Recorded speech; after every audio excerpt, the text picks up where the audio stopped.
Hello dears, എല്ലാവർക്കും സുഗമോ ദേവി latest എപ്പിസോഡിൻ്റെ വിശേഷങ്ങളിലേക്ക് സ്വാഗതം. അങ്ങനെ നമ്മുടെ ഇന്നത്തെ എപ്പിസോഡിൽ നമ്മുടെ രജനീനെയും ഗിരീഷിനെയും ആട്ടോ ആദ്യം കാണിക്കുന്നത്. അപ്പം നമ്മുടെ രജനി കാര്യങ്ങളൊക്കെ അറിഞ്ഞു. അങ്ങനെ നമ്മുടെ രജനി നമ്മുടെ ബലരാമൻ്റെ വീട്ടിൽ പോയി ചന്ദ്രമതിയെ കാണാൻ വേണ്ടി ഇരിക്കുവാട്ടെ. തേവർക്കാട്ട് പോയിട്ട് നമ്മുടെ പ്രഭാവതിയെ നമ്മുടെ ചന്ദ്രമതി വിളിച്ച് ഭീഷണിപ്പെടുത്തിയല്ലോ. അപ്പം നമ്മുടെ ചന്ദ്രമതി ആൻറ്റിയെ കണ്ട് ഞാൻ രണ്ടെണ്ണം പറയും എന്നൊക്കെ പറഞ്ഞ് നമ്മുടെ രജനി പറയുന്നുണ്ട്. അപ്പം ഗിരി പറയുന്നുണ്ട്, എന്ത് കാര്യമായിരിക്കണം, അവരോടൊക്കെ പറഞ്ഞാൽ നിനക്ക് യുദ്ധം ചെയ്യാൻ പറ്റുമോ എന്നൊക്കെ ചോദിച്ചിങ്ങനെ നിൽക്കുവാട്ടോ.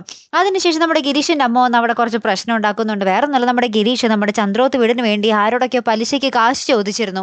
അത് നമ്മുടെ അമ്മ അറിഞ്ഞു. അപ്പം അമ്മ വന്ന് പറയുന്നുണ്ട്, ഇത്രയും നാളും കടവും ഒന്നുമില്ലാതിരുന്ന വീടാണ്, ഇപ്പോൾ കണ്ടില്ലേ പലിശയ്ക്ക് പണം എടുത്ത് കൂട്ടാൻ പോകുന്നത്, നിനക്കിത് വീട്ടാൻ പറ്റുമെന്ന് തോന്നുന്നുണ്ടോ എന്നൊക്കെ പറഞ്ഞ് കുറച്ച് കലിപ്പിടുന്നുണ്ട് കേട്ടോ. അപ്പം തന്നെ നമ്മുടെ രജനിക്ക് ഇത് കേൾക്കുമ്പോൾ ഭയങ്കര സങ്കടമാവും കേട്ടോ. ഞങ്ങളുടെ കുടുംബത്തിന് വേണ്ടി ഗിരീഷ് ഒത്തിരി കഷ്ടപ്പാട് അനുഭവിക്കുന്നുണ്ടല്ലേ എന്നൊക്കെ പറഞ്ഞ് നമ്മുടെ രജനി അപ്പോഴത്തേക്കും കരയാൻ തുടങ്ങുന്നുണ്ട്. പിന്നെ നമ്മുടെ ഗിരീഷ് സമാധാനിപ്പിക്കുന്നുണ്ട്. മിക്കവാറും അടുത്ത് തന്നെ നമ്മുടെ രചനയെ വിശേഷം അറിയിക്കാനും സാധ്യതയുണ്ട് കേട്ടോ. അങ്ങനെയെങ്കിലും ഒരു സന്തോഷ വാർത്ത നമ്മുടെ സുഗമോ ദേവിയിൽ വന്നാൽ മതിയായിരുന്നു അല്ലേ പ്രേക്ഷകർ. പിന്നീടുണ്ടല്ലോ നമ്മുടെ തേവർക്കാട്ടാട്ടോ കാണിക്കുന്നത്. അവിടെ നമ്മുടെ തനുജ നമ്മുടെ ചന്ദ്രമതിക്ക് ചായയൊക്കെ ഇട്ട് വരുക രാവിലെ.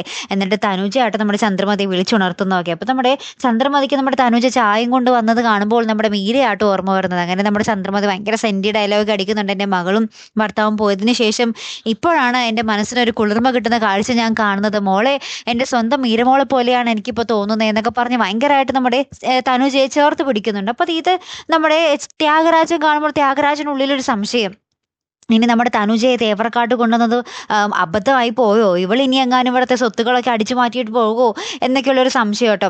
അതിന് പിന്നാലെ നമുക്ക് കാണുവാൻ സാധിക്കും നമ്മുടെ ചന്ദ്രോത്ത് കുടുംബത്തിലേക്ക് നമ്മുടെ പരുന്ത് വരുന്നുണ്ട്. നമ്മുടെ തനുജയ്ക്ക് പലിശയ്ക്ക് പണം കൊടുത്ത ആളുണ്ടല്ലോ പരുന്ത്, അദ്ദേഹം വന്ന് കുറേ പ്രശ്നം ഉണ്ടാക്കുന്നുണ്ട്. അപ്പോൾ നമ്മുടെ പ്രഭാവതി നമ്മുടെ ദേവി നന്ദനും പറയുന്നുണ്ട്, തനുജയ്ക്ക് ഈ വീടായിട്ട് യാതൊരു ബന്ധവുമില്ല, നിങ്ങൾക്ക് അവളെ കാണുമെങ്കിൽ നിങ്ങൾ തേവർക്കാട്ടോട്ട് പോകും എന്ന് പറഞ്ഞിട്ട് അയാൾ അങ്ങോട്ടേക്ക് പറഞ്ഞു വിടുന്നുണ്ട് കേട്ടോ.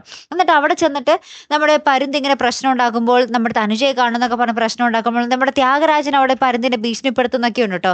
ഏറ്റവും ലാസ്റ്റ് നമ്മുടെ പരുന്ത് നമ്മുടെ തനുജയോട് പറയുന്നുണ്ട്, നീ വെറുതെ അടവർക്കുന്നത്, നിനക്ക് ചന്ദ്രോത്തുകാരായിട്ട് ഒരു ബന്ധവുമില്ല, നിനക്ക് ചന്ദ്രോത്തു നിന്നും ഒന്നും കിട്ടാനും പോകുന്നില്ല എന്നും പറഞ്ഞു നിൽക്കുന്ന ഒരു രംഗത്തിലാട്ടോ കൂട്ടുകാരെ എപ്പിസോഡ് അവസാനിക്കുന്നത്. പിന്നെ എന്തൊക്കെയായിരിക്കും അവിടെ സംഭവിക്കാൻ പോകുന്നത്?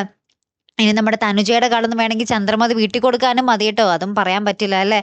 എന്തായാലും കാത്തിരുന്ന് തന്നെ കാണാം. അപ്പം അടുത്തൊരു വീഡിയോ വരുന്നത് വരയ്ക്കും ഗുഡ് ബൈ.